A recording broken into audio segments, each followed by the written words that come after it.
Sawadee Krap, I'm JP Mestanza, and it's Tuesday, August 22nd. Welcome to Phuket Xtra, brought to you by pbcphuket.com. Srettha Thaksin is now Thailand's first prime minister not named Prayut Chan-o-cha since 2014, and the first civilian to hold the office under the 2017 constitution, after he won today's bicameral vote in parliament. Thaksin, a business tycoon and former CEO of the property developer Sansiri, he became Thailand's 30th prime minister after more than 70 military-appointed senators backed him during this round of voting of the joint sitting of parliament. Thaksin is from the Pheu Thai Party, which won the second most seats in the House of Representatives back in the May 14 general election. He is the second person nominated for the premiership after Pitalem Jamrongrat, the head of the Move Forward Party, which won the most number of seats in the election, failed to win over enough senators and MPs to secure the highest office. Thaksin's ascension to the country's highest office comes after weeks of uncertainty regarding Thailand's governance, along with backroom deals to configure a new governing coalition that will include the biggest parties in the previous conservative government. The 60-year-old Thaksin is a confidant of former Prime Ministers Thaksin and Yingluck Shinawatra. Born in Bangkok and educated in the United States, Srettha worked at Procter & Gamble Thailand until 1990 when he became president of Sansiri, a property developer founded by his mother's family. He holds a bachelor's degree in economics from the University of Massachusetts and an MBA from Claremont Graduate School in California. Srettha resigned as president and CEO of Sansiri back in April of this year, before parliamentary candidates registered for the May 14 election. For more, visit thephuket.news.com. After 15 years in self-imposed exile, former Prime Minister Thaksin Shinawatra touched down at Don Mueang Airport this morning, only to be whisked away to Supreme Court in that Bangkok remand prison to serve out an 8-year prison term related to previous Supreme Court cases, though officials say that he could be released sooner as his party wins back power. Thaksin was deposed in a military coup in 2006 and fled Thailand for good in 2008, living in self-imposed exile mostly in Dubai, all while he was found guilty of malfeasance and other charges in several cases, which saw him sentenced to originally 12 years in prison. This morning at about 9 a.m., as MPs and senators in a joint sitting of parliament began deliberations to vote on the next prime minister, possibly one from his own party in Pheu Thai, he landed in Bangkok's Don Mueang Airport. The 74-year-old emerged briefly from the terminal building to bow and offer a floral garland at a portrait of His Majesty's the King and Queen of Thailand, before waving to supporters. Red shirt supporters lined the streets as the former Manchester City owner was taken to the Supreme Court, where he was ordered to serve 8 years for 3 previous convictions passed in his absence, according to the Bangkok Post, including one linked to his former Shin Corp company, another linked to a bank loan, and a lottery case. Many political observers speculate that, with his party attaining the most powerful office in the country, he could see his jail sentence cut short. For more, visit thephuket.news.com.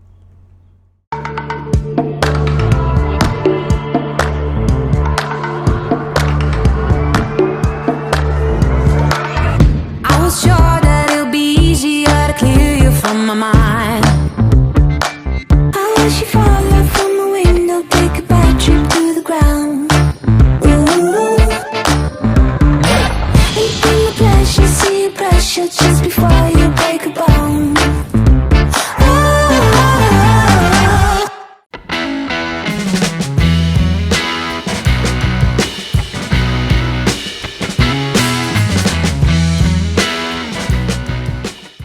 A campaign is now revving up to clean up the island's cannabis industry, with the Phuket Provincial Public Health Office chief announcing that health officials will conduct weekly random inspections of cannabis shops and venues across the island.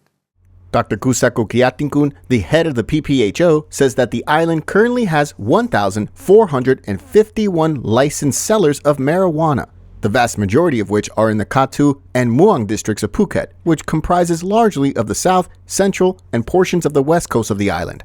Weekly inspections of these cannabis shops will take place, often during the nighttime hours, according to the PPHO chief, to ensure that regulations are being adhered to. The increased oversight has officials hoping that they could effectively control the cannabis business on the island, as operators found in violation of operating without a license face fines of up to 20,000 baht and/or imprisonment for up to 1 year.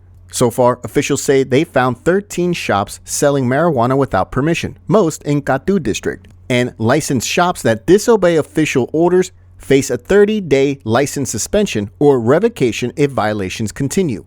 Operators of cannabis shops are also required to inform customers that smoking marijuana in close proximity to the establishment is prohibited, which Dr. Cusack explained was in place, quote, due to the offensive odor and potential disturbance caused to individuals nearby. Violations of this law could bring about a potential imprisonment of up to 3 months and/or a fine of up to 25,000 baht. For more, visit thephuket.news.com. Frustrations have been mounting over taxis on the island charging more than the government mandated rates. And now Phuket MP Somchart from the Phuket District 1 is calling on people to report taxi app drivers who do not charge the correct fares according to the mandated rates. MP Somchart recently reposted the revised fare structure for taxis operating through electronic systems, namely apps, as published by the Government Gazette, with the aim of assuring people of using the increasingly popular forms of taxis. The announcement, issued by the Ministry of Transport, introduces updated passenger wage rates and additional service charges, and they are now on your screen, categorized based on the size of the vehicle and the distance traveled. In cases where traffic congestion hampers the vehicle's normal operation, an additional charge of 2 baht per minute will be applied, as determined by the advanced fare calculation system. If anyone encounters problems with the taxi service hired using an application that imposes fares deviating from the legally mandated standards, complaints can be filed through the 24/7 hotline 1584. That's 1584, according to MP Somchart. For more, visit thephuket.news.com. Thank you so much for joining us here on this edition of Phuket Extra, brought to you by pvcphuket.com. Join us again tomorrow. Until then, stay classy, Phuket. Phuket's rapid modernization has made it one of the world's premier holiday destinations. Investors can still buy quality condominiums for as low as $75,000, and luxury properties can go all the way up to 20 million. Condominiums in Phuket are a safe, secure bricks-and-mortar investment offering foreigners freehold ownership. Call or email Thai Residential, Phuket's #1 trusted real estate advisor, to find your perfect Phuket property.